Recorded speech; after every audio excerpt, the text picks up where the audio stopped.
Мемлекеттік тілді білу қажеттілік қана емес, президенттік парызым деп ұғатын жандарға көмекші жоба дүниеге келді.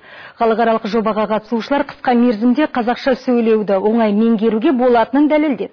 Ықпалдастық тіл, мәдениет, салт-дәстүрлер атты жоба бойынша Түркияда 2 айдан астам уақыт қазақ тілін оқыту курстары өткізілді. Мамандар ағылшын тілін жеделдетіп оқытудың тың әдістемесін жасаған мәскеулік ғалым Дмитрий Петровтың тәжірибесін негіз етіп алғанын айтады. Жоба аясында сараптамалық симпозиум, халықаралық ғылыми конференциялар және жас ғалымдарға арналған байқаулар өткен. Бұл шараларға Қазақстан, Ресей, Түркия мен Чехия мемлекеттерінен 600-ден астам адам қатысты.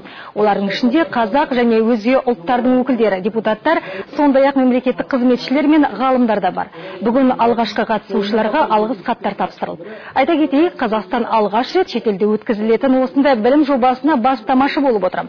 Қазақстан Халқы Ассамблеясы қолға алған халықаралық жобаға Самұрық-қазына ұлттық әл-ауқат қоры мен Қазақстанның даму банкі демеушілік жасады.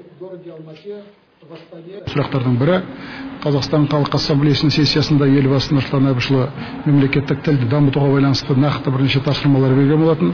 Жалпы қоғамдық саяси өмірге тікелей араласуына ықпал тигізетін үлкен осы механизм ретінде қарастырып отырмыз. Ол жерде қазақтар да бар. Әсіресе сол жерде қатысқан ұлттық компаниялардың жалпы 70-ке жуығының өзі қазақ тілін дұрыс білмейтін қазақтардың келіп қатысқанын өзім куә болдым.